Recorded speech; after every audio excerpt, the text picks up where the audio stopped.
विदेशों में कोई झाड़ू पोछा नहीं करने आता, कारण वहां इन तक को डेवलप कर दिया, कोई है ही नहीं नौकर वहां। और आपके देश में इतना चीप लेबर है, 800 रुपए, 1000 रुपए, 2000 रुपए में लोग दिन भर काम करते हैं, पूरा महीना काम करते हैं। क्यों? क्योंकि डेवलपमेंट नहीं है, इसीलिए विदेशी आगे है। तो इस बात को समझना पड़ेगा कि यूरोप को चीटिंग मारने से आगे नहीं बढ़ेंगे।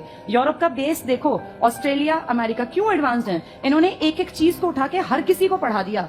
जापान छोटा सा देश है, टेक्नोलॉजी के दम पे आज हमसे कितना ज्यादा आगे है। अगर देखा जाए तो हमारे पास उतनी जमीन होती तो शायद हम पता नहीं कितने नीचे गिर गए होते। उसने देखो कितने नुकसानों के बावजूद वर्ल्ड में अपना नाम खड़ा कर रखा है, ओलंपिक की लिस्ट में भी दिखाई दिया ना टॉपर्स में वो। और हम दुनिया भर का पैसा हमारे पास, हम 5वीं 6ठी बड़ी अर्थव्यवस्था थे, लेकिन जब देखते हैं, और ये भी मान के चलो जो ये थोड़े बहुत मेडल आते हैं ना, ये अपनी मेहनत से आते हैं। सरकार कुछ नहीं कर रही आपकी सरकार किसी को बढ़ावा नहीं देती, चाहे वो बीजेपी हो चाहे कांग्रेस, हम किसी एक सरकार की बुराई नहीं कर रहे। इससे शुरुआत होगी तब यहाँ तक पहुंचेगा।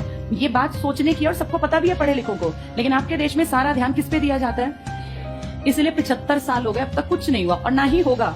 कोई बड़ी बात नहीं, 2047 भी अब आ जाएगा, फिर आप कहेंगे 100 साल पहले हम आजाद हुए। बहुत सारे देश ना 1940 से और 1970 के बीच में आजाद हुए हैं, बहुत सारे देश, और आज तुमसे कई गुना आगे हैं, कारण उन लोगों ने बेस को पहले स्ट्रांग बनाया। आपके देश में क्या पहले ऊपरी परत को सोचते अच्छा बना दे, ऐसा कभी नहीं होता।